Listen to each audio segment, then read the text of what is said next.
Welcome to Echoes of History, the place to explore the rich stories from the past that bring the world of Assassin's Creed to life. I'm Matt Lewis. Currently in this series, we're deep in the heart of an era that has shaped legends.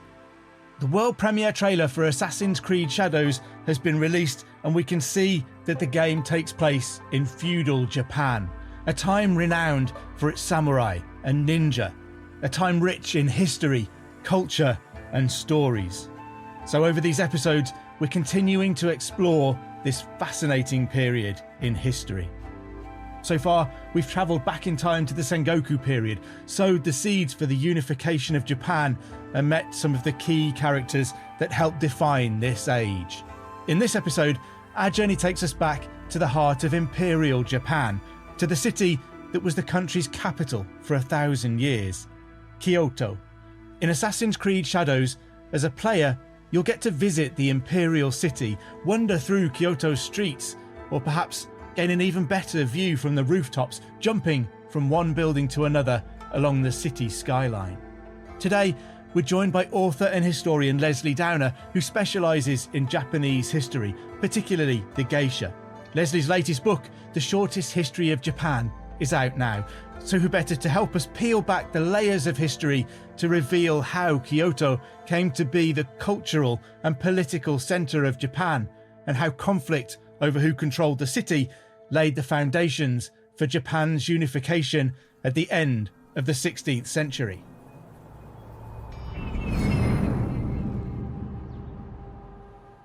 Hi Lesley, thank you so much for joining us on Echoes of History. Thank you, Matt. Very pleased to be here. It's a pleasure to have you. So we're talking today about the city of Kyoto, which most people will think of Tokyo as the capital of Japan, but Kyoto was a very important city in the periods that we're talking about. So in terms of geography, whereabouts in Japan is Kyoto? So Kyoto is the absolute heart of Japan. It's exactly in the middle. And geomantically, let's go to geomantics. It's perfectly placed to be the capital city, which is what it was for 1,000 years. It's got mountains behind it on three sides. It's got the sea in front. It's got two rivers running through. It fulfills all the necessary requirements of feng shui to be the perfect place for a capital. So Tokyo has been the capital for about less than 200 years. And before that, Kyoto was the capital for 1,000 years. And what is it about that arrangement of mountains and the sea and the rivers? Why does that make it an ideal location? It's in terms of auspiciousness. It's the Chinese rules of geomancy, the Chinese rules of feng shui. It's the most auspicious place. It was also central. So therefore, you can get down to the south to Kyushu. You can get up to the north, which when the city was founded was where the so-called wild tribesmen of the north were, whom the Japanese of that time wanted to conquer. So it's centrally located. It has roads branching out in every direction. Also, it has rivers, which is useful for carrying goods to and forth, but it's not really a practical matter. I suppose also the mountains provide protection from three sides. In terms of climate, it's not so ideal. It's called a bonchi. It's like a basin, and it collects the heat and the humidity in that low circle of land that it lies on. So it's quite hot, quite steamy. You can see the mountains. It's very beautiful. Sounds incredible. I can imagine the mist rising from the city up into the mountains. When does Kyoto begin to rise to prominence in Japanese history? When does it emerge as the capital city? It didn't emerge. It was created as capital city. Emperor Kamu, who was the greatest emperor in Japanese history, he was the Charlemagne of Japan. And before his time, the capital had been in Nara, but it was kind of taken over by the Buddhist priests. It was rather like, was it I forget which Henry, who said, who will rid me of this turbulent priest? But there were a lot of turbulent priests around. Henry II, yes. And there were all sorts of scandals to do with these Buddhist clergy. And then Emperor Kamu, founded a capital in Nagaoka, which is near Nara. And that one, there was an uprising, people got killed, there were ghosts, obviously not going to be any good as the capital. So he then set out on a supposed hunting trip with his geomancers to find the perfect place. People were not particularly concerned with practical considerations. They were concerned with where would be auspicious. And so he settled on Kyoto as the place to be his capital. And he then had it built, and that was an enormous job to build it. And it was in 794 that he, with an enormous entourage of his attendants and his army and everybody else, arrived by palanquin in Kyoto, in the imperial palace there. And so is Kanmu then still remembered as a foundational figure in Japanese history? Yes, he was the greatest emperor. He was the only emperor that really wielded a lot of power. After him, emperors stopped wielding power. And also before him, quite a lot didn't wield that power. There were always regents who were ruling instead. But Kanmu was a very decisive emperor who was actually very strong and very brilliant. But after him, a particular family, the Fujiwara, took over power. So although there was always an emperor throughout the whole history of Japan, there has always been an emperor descended in an unbroken line of descent from the sun goddess. But none since Emperor Kanmu have had power. And not that many before him either had power. So it's always been a system in which you have, rather like our King Charles, you have the figurehead at the top, but there's other people that are actually making the big decisions. And that was how it was after Kanmu. But in Kanmu's time, he made the big decisions. And one of his big decisions was to build the capital in Kyoto. And does Kyoto also, at the same time or later, does it emerge as a spiritual centre for Japan too? Does the Buddhist religion centre itself in Kyoto, or does it remain separate? The Buddhist religion is a very complex thing, and there's an awful lot of different sects. It's rather like, where is the centre of the Christian religion? Is it Rome? Is it Constantinople? Is it Canterbury?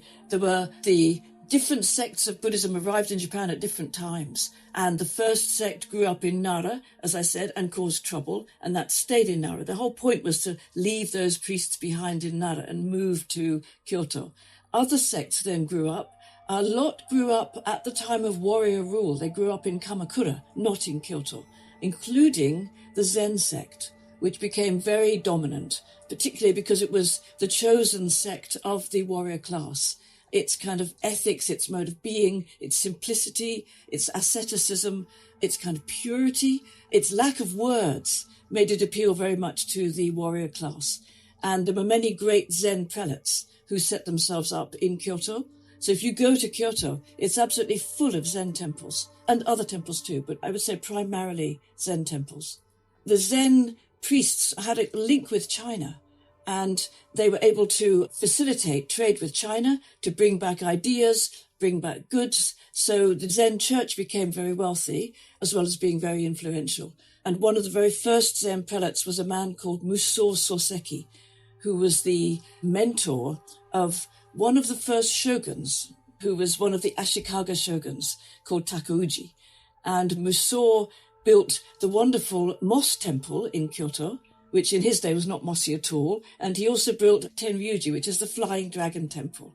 And that was to commemorate the soul of one of the emperors who had died, unfortunately, as a result of the shogun's actions.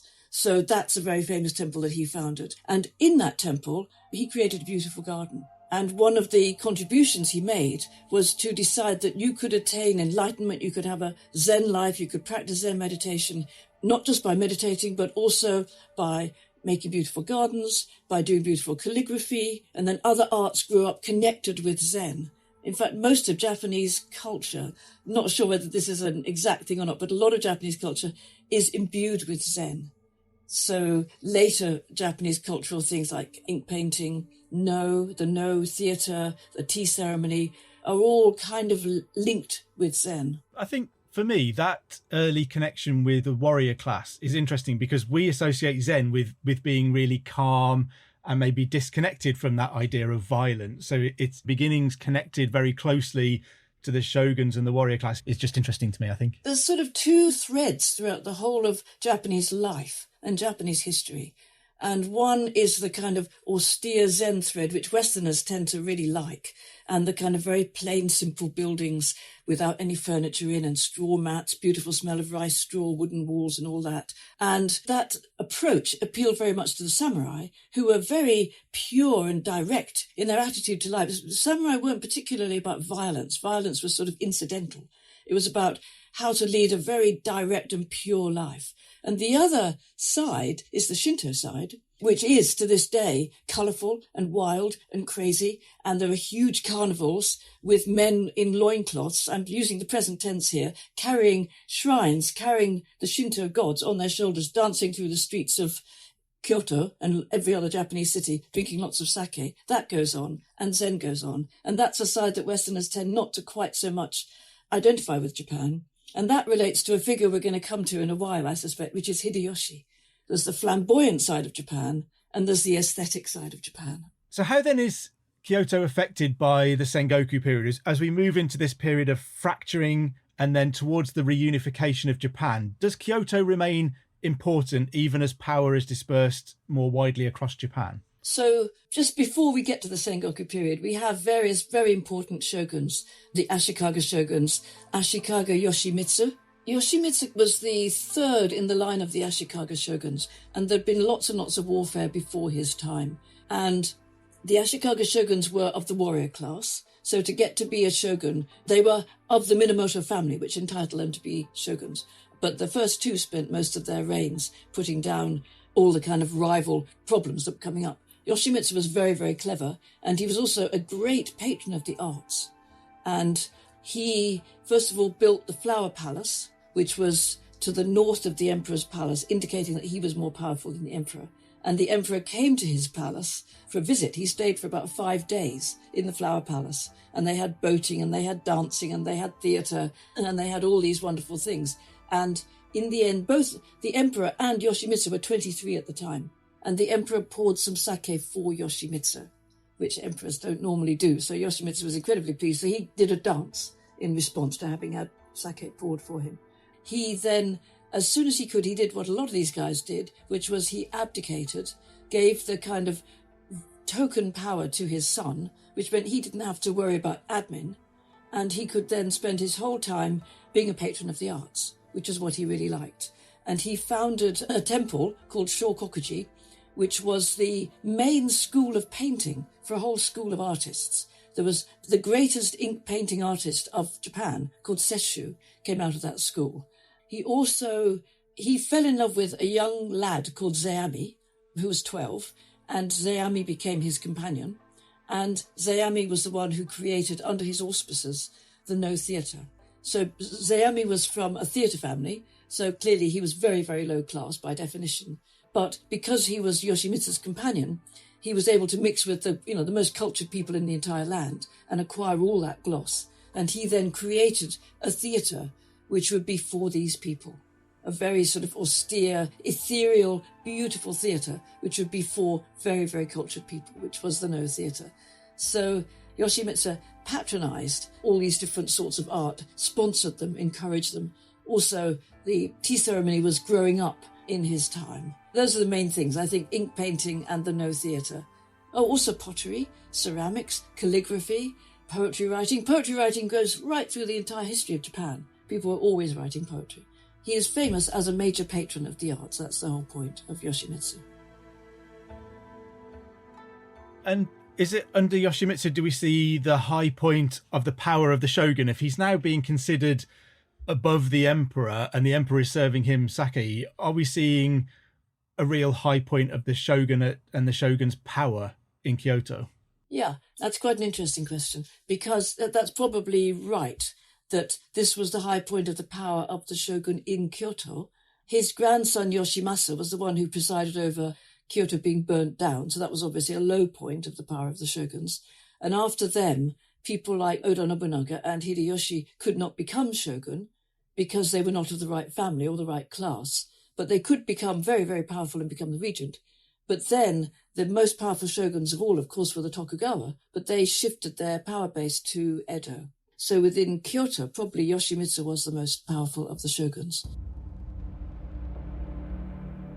And then after him, we have the Sengoku period, which is the period of incredible warfare, which was completely bonkers warfare. I mean, it was a couple of different lords who really hated each other. There was a whole excuse for it, but the excuse is kind of irrelevant. These two lords, I think it was the Hashimotos and the Yamanas, have been itching to fight for a long time, and they fought for 10 years. It's said that they destroyed the whole of Kyoto. That's not quite true. They destroyed the upper class part of Kyoto. So 10 years of fighting included looting, arson, and all these other things. But this mainly happened, this was the temples, this was the palaces, that lot got destroyed. Meanwhile, the shogun who lived at that point was a guy called Yoshimasa, who was living during the end of the 15th century.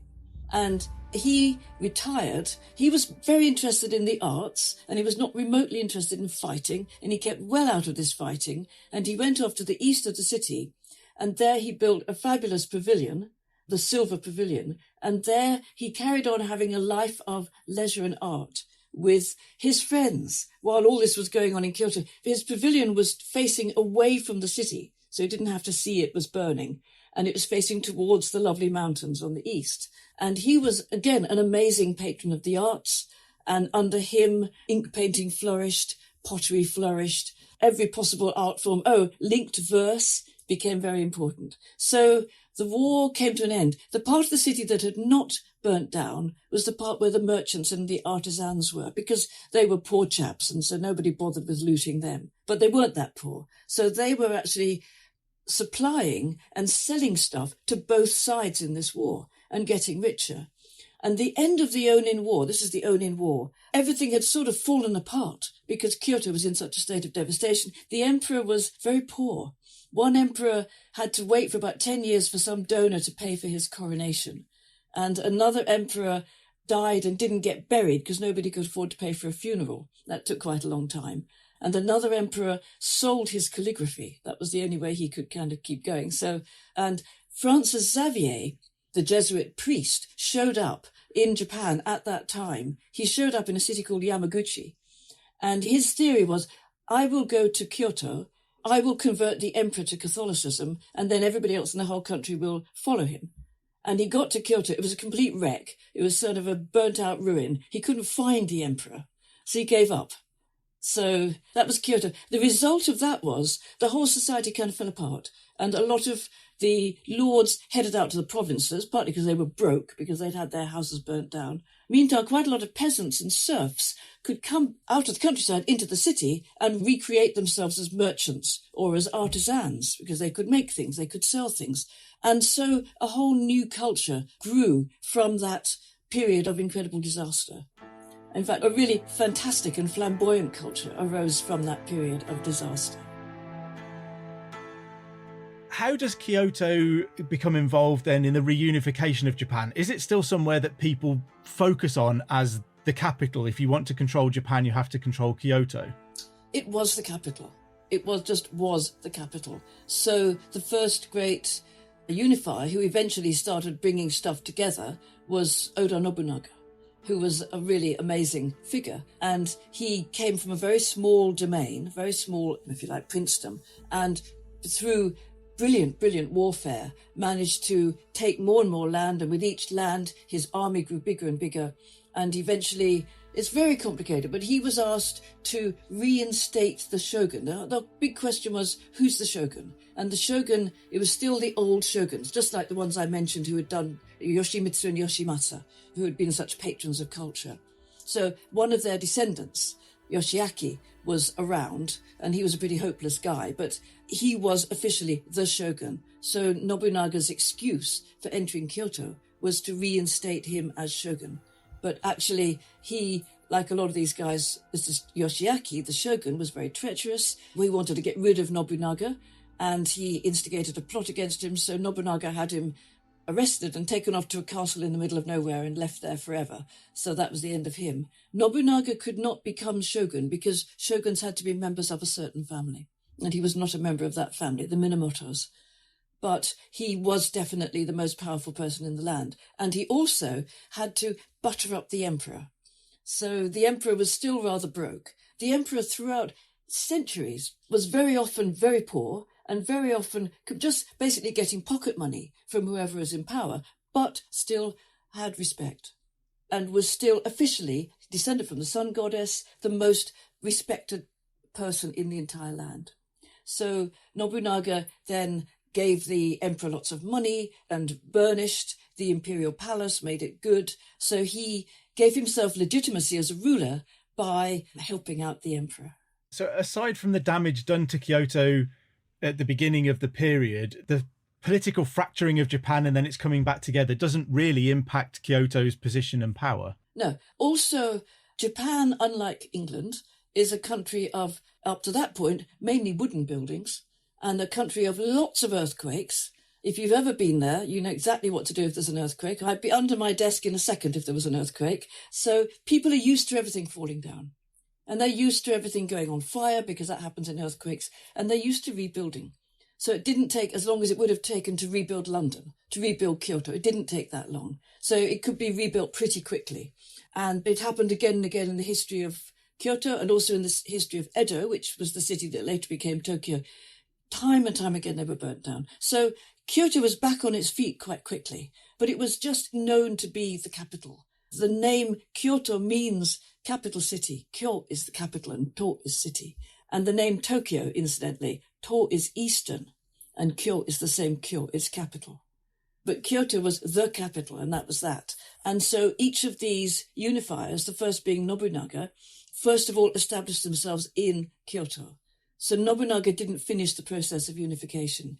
He had a very dramatic and spectacular assassination by one of his own men. It's an amazing story. But that happened in Kyoto. He was in a temple where it was his land. He thought he was absolutely fine. He didn't have that many guards. And one of his own generals turned against him. So he was killed there. And his trusted lieutenant, who was a guy called Hashiba Hideyoshi. Hashiba Hideyoshi had a lot of different names. He started off the son of a farmer and he was called Hiyoshi.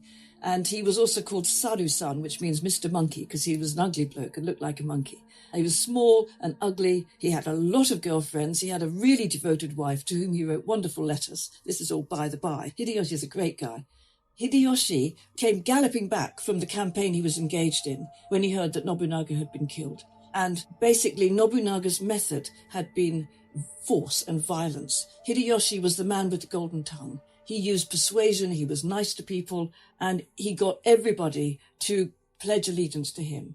Everyone right across the whole archipelago as it existed at that time. So that didn't include what is now Hokkaido, but from the top of Honshu Island down to the bottom of Kyushu, pledged allegiance to him. And then, so there's this period of 30 years between when Nobunaga walks into Kyoto, which is in 1568, and Hideyoshi's death in 1598. That 30 years was an unbelievable period of glory. And because Hideyoshi came from a poor family, he was a farmer's son, he had climbed his way right through the ranks, which only 2 people in the whole of Japanese history did. But he sort of didn't have anything to prove to anybody. He was very nice to the emperor, but he loved culture. He wanted to enjoy all those wonderful things that the upper classes had. But under him, the sort of culture he liked was show. He liked display. He liked sort of flamboyancy. For example, there are paintings of the wonderful kimonos people wore. And there are also beautiful paintings of how Kyoto looked with all the people on the streets, people dancing, the beautiful buildings, the temples, the palaces. He built a palace in the middle of called Jurakudai, in the middle of Kyoto, where Nijo Castle is now, for those of you who've been there, anyone who's been there, right in the center. And then he also built Momoyama Castle in the south of Kyoto.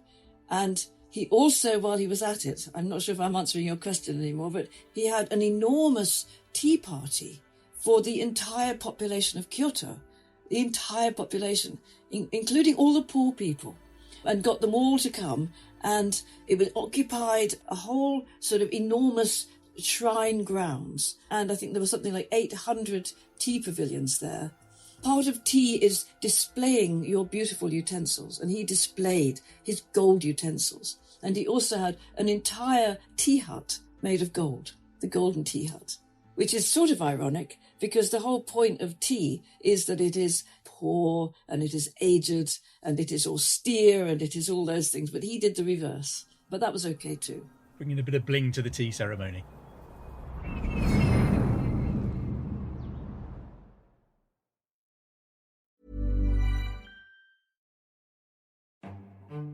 This is After Dark, myths, misdeeds, and the paranormal.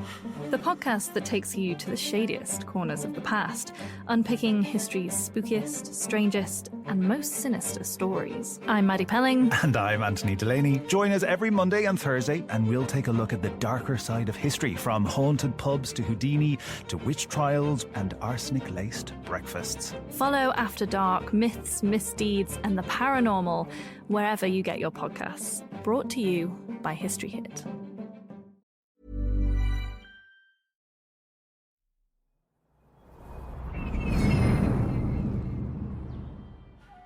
You mentioned then that there were some illustrations of Kyoto. Do we have a good idea of what Kyoto may have looked like in its heyday? It depends what you think was the heyday. I mean, we know what it looked like in Emperor Kamu's time when it was founded. Yeah, we know that very, very well. I think for some reason we know that better than we do how it looked in Hideyoshi's day, but it looked quite similar. So it was laid out in a grid plan.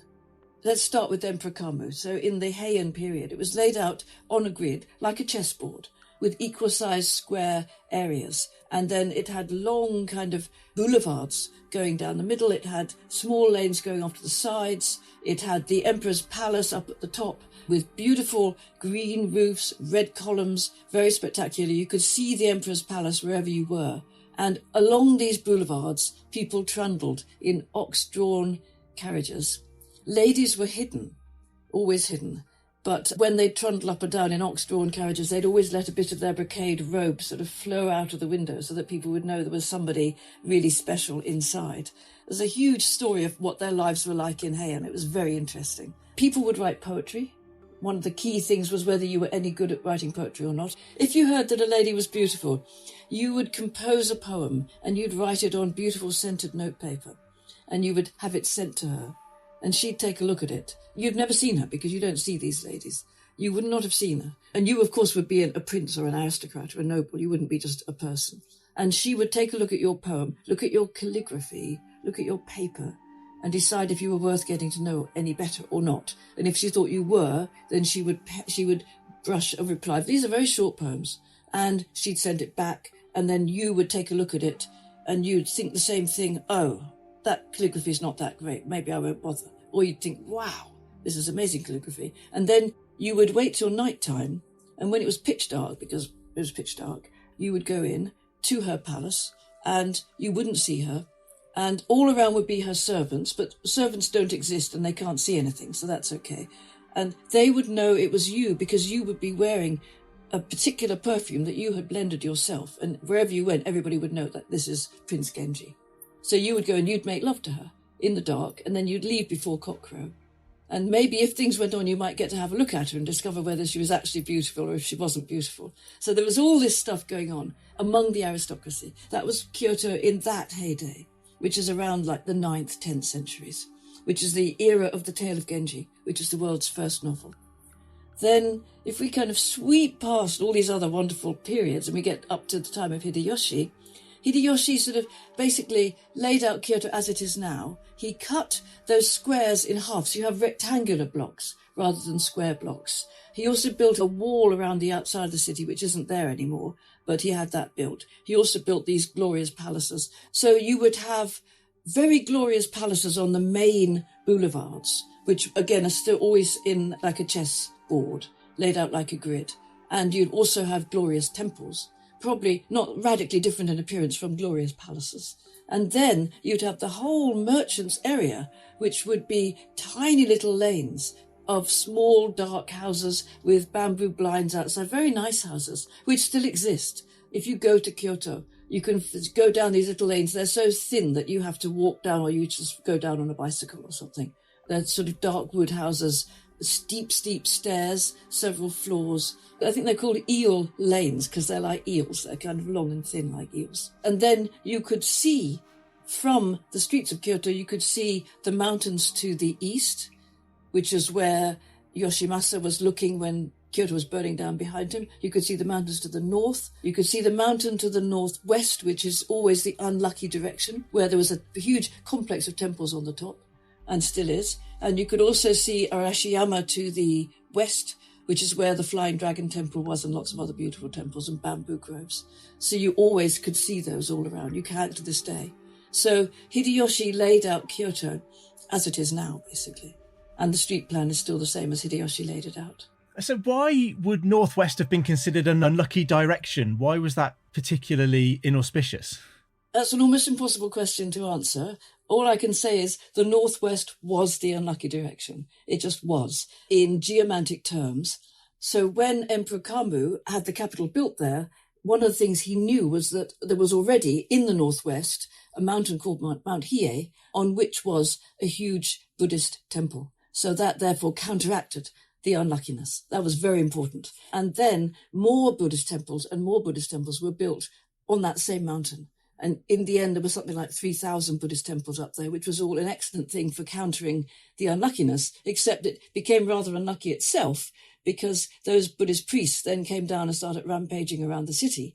And then, unluckily, Nobunaga had to go up and destroy the entire temple compound, which he did. He burnt down the whole lot. But there are temples there again. But why the northwest? I don't know. It's like if you picture the tube map, it's sort of around Stratford up there. It's kind of, that's the unlucky direction. It's fascinating that it almost becomes a self-fulfilling prophecy, that they put all of these temples there to counteract the badness of the northwest, and then all of the badness comes out of the northwest to rampage through the city, and they have to go and destroy everything in the northwest. Presumably you've got all of the nobility living in their big palaces, but would there have been other walks of life in different parts of Kyoto that were perhaps a little less auspicious?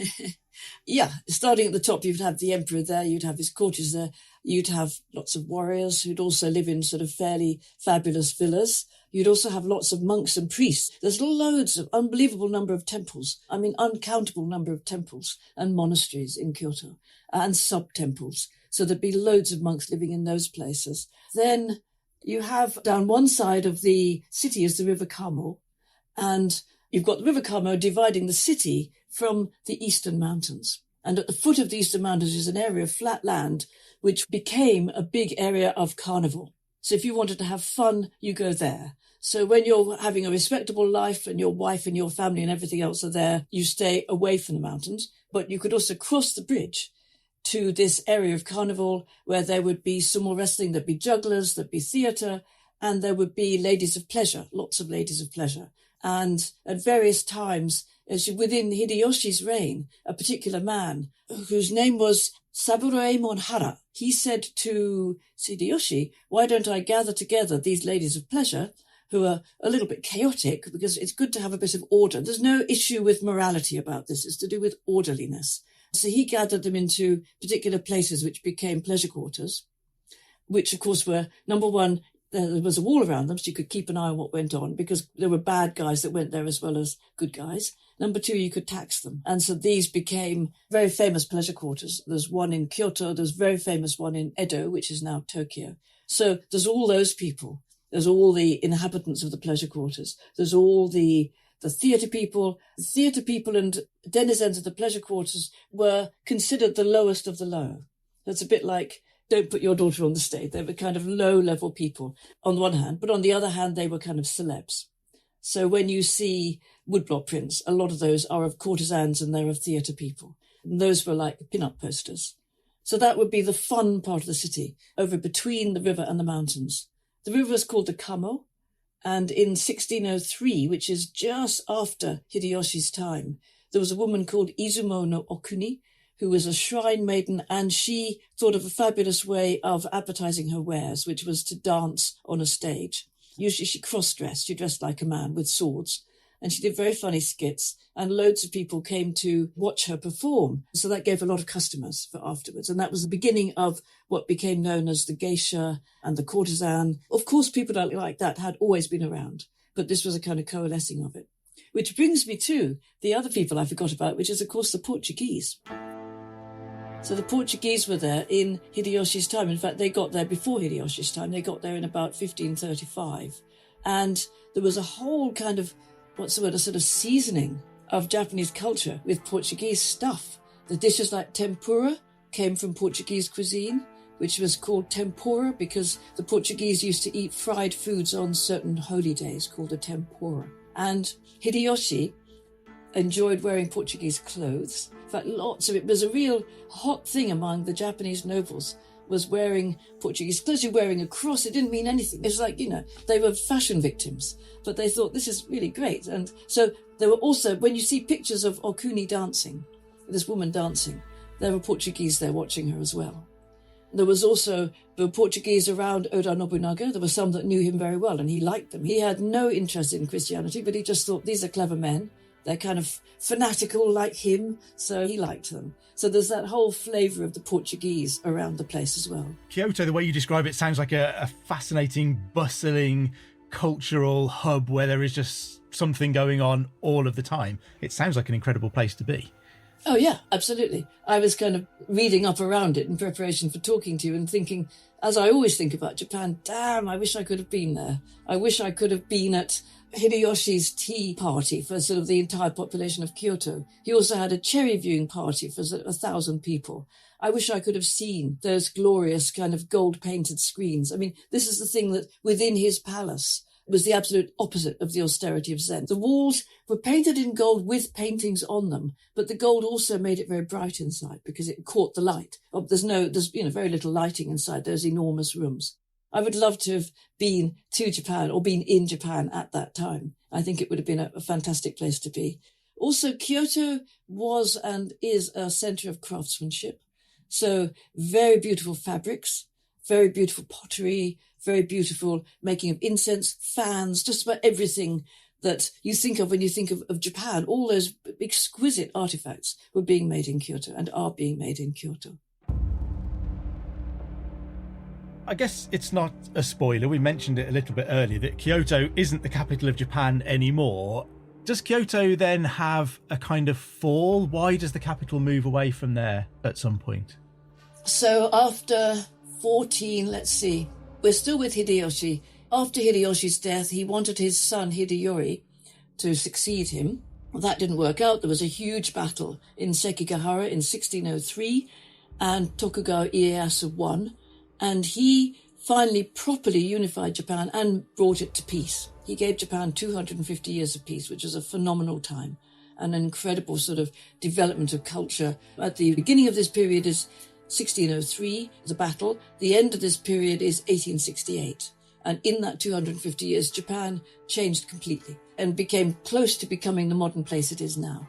And what happened was that his descendants, rather as with the emperors, the first guy is very strong, but then you have sort of not such great people succeeding him. Some were better, some were worse.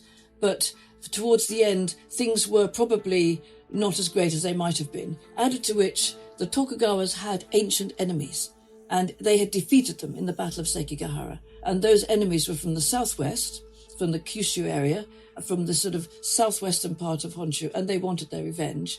And they rose up, and with the help of the British, and they actually toppled the last of the Tokugawa shoguns, who abdicated. And at that point, these southwestern lords took over. So they once again didn't have legitimacy, but they once again immediately said, oh, we represent the emperor. And that gave them legitimacy. But they decided, in that 250 years, the Tokugawa's capital was not Kyoto. The official capital was Kyoto, but the Tokugawa city was Edo.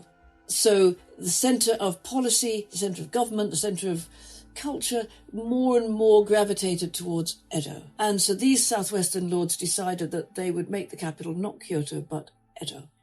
And so they marched up, they took Edo Castle, and in 1868, the then emperor, who was 14, I think, or 16, he was a teenager, marched, or didn't march, he was carried by palanquin, topped with a phoenix, up to Edo and into Edo Castle, which became the Imperial Palace, and Edo became Tokyo, which is the eastern capital. So, therefore, Kyoto was no longer the capital at all. It was no longer the official capital. So there was a kind of time of, I think, of being a bit depressed. I think the people of Kyoto were a bit depressed, particularly because the emperor was the heart of their whole city. And then he'd gone. But that same emperor, when he was old, was taken back to Kyoto and buried in Kyoto. I think he was buried on the site of Hideyoshi's Jurakudai, of Hideyoshi's glorious palace, which had long since disappeared. But that's where he is. So Kyoto did have its kind of down moment. And then the people of Kyoto decided they had to do something about this. But what they realised was that Kyoto is still the cultural centre. And it was still where all these wonderful handicrafts were made. There's also the sort of feeling that you get in Japan. You can almost spot a Kyoto person. It's a bit like, I don't know how to put this, it's a bit like spotting an old Etonian. They're a little bit posh and they're a little bit cool. They're very, as the sort of aesthetic, they're very good at tea ceremony, they're very good at flower arranging. They might be more likely to wear a kimono than somebody from Tokyo, for example. So that Kyoto culture remained, and that Kyoto classiness remains. There's a famous proverb, which is that the people of Osaka will bankrupt themselves for a good meal. But the people of Kyoto will bankrupt themselves for a fine piece of silk. So they're like that. They're kind of clothes people. I've forgotten what the people of Tokyo will bankrupt themselves for. It's not food and it's not clothing. So Kyoto somehow had a resurgence. It was also the centre of the geisha, which is quite important, actually. It recreated itself as a centre of traditional culture. So Tokyo is a big modern city. And as you know, Kyoto did not get bombed in World War II because it's such a centre of traditional culture. It's got so much. And also it's not entirely, but it's largely a wooden city. And there was also a law was passed, which again, I think has been broken, but there are laws about the height of buildings you can build in Kyoto. You're not supposed to build very tall buildings. So it's mainly a low-rise city. So it has maintained its kind of aura of being somewhere classy, somewhere creative. Maybe it's the heart. And maybe Tokyo is the head or something. Yeah, it's interesting that the politics sort of overtakes Kyoto and the emperor leaves, but Kyoto manages to cling on to enough things to retain its importance. As you say, in the heart of Japan and the Japanese, it still means something. It doesn't just kind of give up and fade away. But it also has had that position for 1,000 years. That's a really long time. It's also things like it's the home of tea ceremony. It's the home of flower arrangement. I mean, the headquarters of the various schools of tea ceremony, mainly in Kyoto. It's also, for example, it's the home of No, which is the very sort of Zen-imbued theatre of the samurai. But then Kabuki, which is really wonderful and wild and wacky, that's more the theatre of Tokyo. I mean, you can see No in Tokyo, you can see Kabuki in Kyoto, but the sort of heart of it somehow are those cities. And at Heian Shrine, which is a very central, very beautiful shrine in Kyoto, in the summer, in June, they have something called Takigi No, which is No performed by torchlight, which is burning brands. So it's lit by torchlight, and there's these kind of figures performing No very, very slowly and singing this kind of very extraordinary singing, which I can't attempt to describe, but that is Kyoto. So they're very different from each other. Has No theatre not changed very much since Kyoto's sort of heyday at the end of the Sengoku period, maybe? Is that something that someone from 16th century Kyoto would still recognise today? Does it connect us to this past? It's interesting. I haven't thought about that, but my immediate thought would be yes. The most famous No plays are written by Zeami, and he is from the period of Yoshimitsu, which is way before those wars. There are some other No plays, but they're mainly still written by him. They are the repertoire. The way that the No stage is, which has a long kind of platform leading to the stage. There's a pine tree painted on the back. The costumes are very lavish, but very stylized, and it's performed with masks. So the main character wears a mask, and the masks are very, very famous. They're works of art. The mask, as it moves, it changes expression. So you have the same mask, and as the face moves, it can look happy, it can look sad. Also, the head actor of the No theatre is going to be the oldest man. It's performed entirely by men, and you can get an old man playing the part of a beautiful young woman, and you completely believe it. And I saw a No performance when actually the actor's mask fell off. So you see the face of the old man, you look, you see a young woman. You see a young woman, you just do. I think most of the singing is done by a chorus who sit at the side of the stage, and they have drums that they play, that they beat, they have flutes that they play. I would say it is probably that people from the 15th century would probably recognise it. Kabuki changed a lot. Kabuki is a different thing. Kabuki is absolutely wonderful. And up till the 19th century, the Kabuki actors improvised. And I've also seen a production of Kabuki in which this fabulous actor, he commits ritual suicide, he commits seppuku in a waterfall. So you've got a real waterfall with real water on the stage. Big stages, much bigger than you get in London. Huge stage. So he drives his sword into his stomach. Red blood comes pouring out. He then makes a speech of about half an hour, blah, blah, blah, blah, blah, blah, with red blood pouring out. And then he says, "Now I shall die." And then he finishes it. But it's like that. It's really extraordinary. I was going to end by sort of asking you whether you would have liked to have lived in Kyoto during the Sengoku period. I'm getting a sense that I might be able to guess at your answer. Is it a place you think you would have liked to be? When you say the Sengoku period, you see, that includes the period when it got burnt down. I could have been a merchant when it got burnt down. That would be okay. I think it would have been really fun being there. I could have been a Portuguese because I'm not Japanese. When you see pictures of all these Japanese pictures of the time showing life, everybody's out on the streets, they're all dancing, they're having festivals. Yeah, it would depend who you were. You'd want to have had a bit of money, I think. And you possibly would have more fun if you were a man than a woman. But you could probably have some fun if you were a woman too, actually. I think you probably could. Yeah. And all of Hideyoshi's gold ceremonies and parties and things like that, that all sounds like a fantastic time to be in Kyoto. Yeah, no, I think those 30 years between 1568 and 1598, I think that would have been an amazing time to have been in Kyoto. Well, thank you so much for joining us, Leslie. It's been an absolute pleasure to get to know Kyoto a little bit better and to understand its importance to Japan during this period, but also beyond it to today. So thank you so much for joining us. Thank you. You should definitely go. I will definitely try. Thank you very much.